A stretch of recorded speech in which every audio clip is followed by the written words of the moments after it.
तो सबसे पहले तो जानना चाहेंगे कि इस वीक आपको ऐसा क्यों गट फीलिंग आया कि आप भी घर से बेघर होने वाले हो?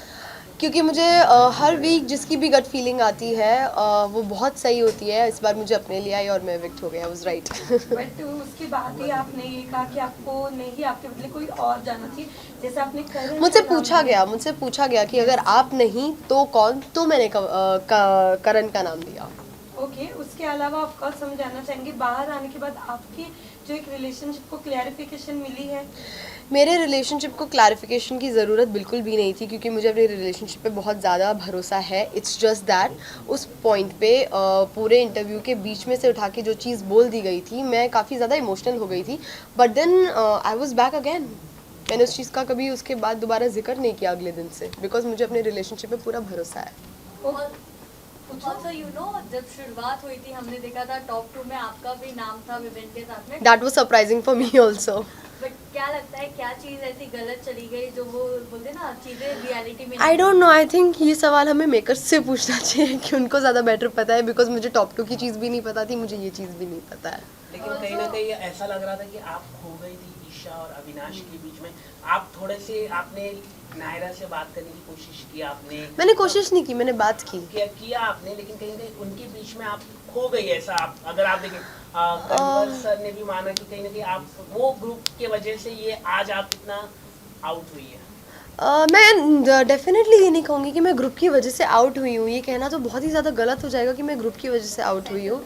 क्योंकि आप सबसे बात करते थे, आप सबसे बात करते थे। अगर हम देखें पूरे बिग बॉस में सबसे मिलाकर आप बात करते थे, लेकिन कहीं ना कहीं ईशा और अविनाश के वजह से आप ये थोड़ा बैकआउट हुआ है आपका। आई डोंट रियली नो कि अभी मैंने एपिसोड्स नहीं देखे हैं, मुझे नहीं पता क्या कितना दिखाया गया है, क्या कितना नहीं दिखाया गया है। इस चीज़ पे मैं कमेंट कर सकती हूँ एपिसोड्स देखने के बाद की, और मैं क्लैरिफाई कर सकती हूँ एपिसोड्स देखने के बाद कि किसको जिसको भी जो कुछ भी लग रहा है वो क्यों लग रहा है। ईशा शो में आपको वुमन कार्ड भी खेलते हुए देखा गया है, इसके अलावा बीचिंग करते हुए भी काफ़ी ज़्यादा। पहले तो मेरा नाम आप ठीक से ले लीजिए। सॉरी। Thank you. हाँ, आप आपका क्वेश्चन। हाँ, तो आपको शो में बीचिंग करते हुए भी काफ़ी ज़्यादा बीचिंग करते हुए मुझे नहीं देखा गया है। मैं लोगों के बारे में बात कर रही थी। हाँ, मैं लोगों को ऑब्जर्व कर रही थी। हाँ, मैं लोगों के बारे में ओपिनियंस फॉर्म कर रही थी। मैं अपने दोस्तों के साथ डिस्कस कर रही थी, वो मेरे साथ डिस्कस कर रही थी, जो गेम का एक बहुत अहम पार्ट है।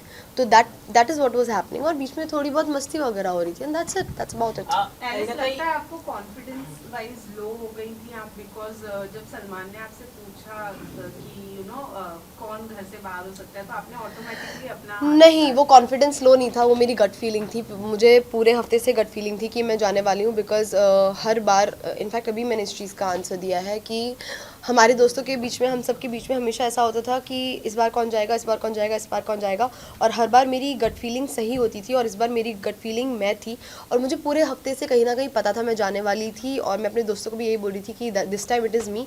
सो जैसे ही उन्होंने पूछा, मैंने अपना हाथ उठाया, because I knew I had that gut feeling, तो मैंने अपना हाथ उठा लिया। That was not confidence low. Isha ने कहीं ना कहीं आपके बारे में भी कुछ बैक बिचिंग की थी अविनाश के साथ, कि जैसे कि आप लोगों से बात करने जाती थी तो कहीं ना कहीं उसको लेके भी वो सवाल उठाती थी कि ये अपने कई सारे गुड पॉइंट्स बनाने के लिए कर रहे हैं। उस पर आप क्या कहना चाहिए? देखिए, मैंने अभी तक एपिसोड देखा नहीं है, तो मैं इस चीज़ पे कमेंट नहीं कर सकती, पर मैं एक चीज़ ज़रूर कह सकती हूँ कि बैक बिचिंग उसको तो नहीं कहा जाएगा। ठीक है, एक दोस्त, हम 3 दोस्त हैं, अगर किसी को किसी के बारे में कुछ लग रहा है तो उसके पीछे से बाकी 2 लोगों ने बात की है, इसका मतलब बैक बिचिंग तो नहीं हो गया है कहीं भी। उसको जो लग रहा होगा उसने बोला होगा। वैसे बाहर आप लोगों की गैंग को चुगली गैंग ये नाम दिया गया है। Yes, I'm aware. So do you think कि एक्चुअली में आप लोगों के पास में कोई टॉपिक नहीं होता था? ऐसा कुछ भी नहीं है। अगर हम दूसरों के बारे में इतनी बात करते थे, जहाँ हम उनके लिए ओपिनियंस अपने बता रहे हैं, मस्ती मजाक कर रहे हैं, जजमेंट पास कर रहे हैं, इतनी बात करते थे, तो इतना सारा हमारा खुद का हंसी मस्ती एक दूसरे के बारे में होता था। तो अब बिकॉज घर के अंदर एज सच कोई इतना स्ट्रॉन्ग ग्रुप नहीं है जिसको गैंग कहा जा रहा है, तो चुगली और गैंग को मिक्स करके चुगली गैंग बना दिया गया। बाकी I don't think it is चुगली। सब लोग यहाँ पे एक चीज देखी गई कि शिल्पा जी जाकर ईशा के साथ कहना कि बैठ रही थी, और दूसरी चीज ये शिल्पा मैम और ईशा काफ़ी अच्छा बॉन्ड शेयर करते हैं। यस, देवर टॉकिंग अबाउट कि अच्छी लड़की भी घर से बाहर हो गई, एंड कहीं ना कहीं ये भी देखा जाता है शो में कि शिल्पा जी का जो झुकाव है वो विवियन की तरफ थोड़ा ज़्यादा है, इस बारे में क्या कहेंगे? मुझे लगता है शो खत्म हो जाएगा उसके बाद भी पता नहीं चलेगा शिल्पा मैम का झुकाव किसकी तरफ ज़्यादा है। ओके, आपके जाने के बाद करण ने ये कहा कि आपको अफसोस होगा बाहर जाने के बाद, जिसके साथ वो बैठे हुए थे दिग्विजय। बिल्कुल भी नहीं, not 1%, not at all. Alice कहीं ना कहीं जब करण का अविनाश का इविक्शन हुआ था तब आपको पैनिक अटैक भी आया था, उस चीज़ का काफ़ी मजाक उड़ाया गया है, इस बारे में आपका क्या कहना है? I think it is very sad because मैं अकेली ऐसी इंसान नहीं हूँ इस दुनिया में जिसको पैनिक अटैक्स और एंजाइटी अटैक्स आते हैं। कई सारे ऐसे लोग हैं जिनको पैनिक अटैक और एंजाइटी अटैक आते हैं, और लेट मी टेल यू 20 अलग अलग टाइप के पैनिक अटैक्स होते हैं, ठीक है। उसमें से एक ये वाला भी होता है जहाँ इंसान शिवर करता है। मुझे खुद को कई अलग अलग टाइप के आते हैं, तो जहाँ इंसान शिवर करता है, और उस टाइप में मैं शिवर करी थी। I am very aware of the video जिसके बारे में आप बात कर रहे हैं, जिस इंसान के बारे में आप बात कर रहे हैं, and it is very sad and it is very disheartening कि उस चीज़ के बारे में आप मजाक उड़ा रहे हो, किसी की मेंटल हेल्थ का मजाक उड़ा रहे हो। सो that's just not cool.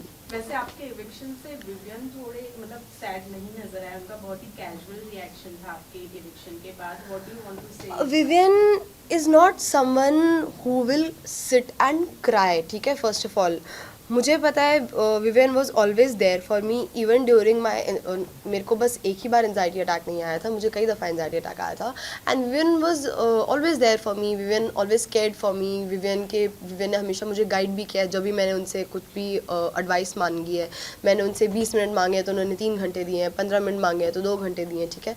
So he was definitely very sad, बस उनका तरीका अलग है, उनका तरीका बाकी लोगों की तरह नहीं है। So that's that. Last question. Alice, जब आप निकल रही थी आपने कहा ट्रॉफी घर ही आनी चाहिए, तो आपको क्या लगता है इन तीनों में से किसके घर जा सकती है ट्रॉफी? आनी तो घर ही चाहिए, बट अगर मुझसे एक इंसान पूछा जाए तो मैं बोलूँगी विवियन। अगर हम बात लास्ट क्वेश्चन था ना। एक सवाल जैसे कि आपके रिश्तों के बारे में कई सारी बात हुई थी, कहीं ना कहीं ऐसा लग रहा था कि makers try to destroy your relationship, what इस पर आप क्या कहना चाहेंगे? I wouldn't say makers try to destroy my relationship. मेरा रिलेशनशिप इतना, पहली बात तो makers didn't try to do that. Secondly, मेरा रिलेशनशिप इतना फ्रेजाइल नहीं है कि बस एक स्टेटमेंट से वो टूट जाए। Alice, thank you. Thank you.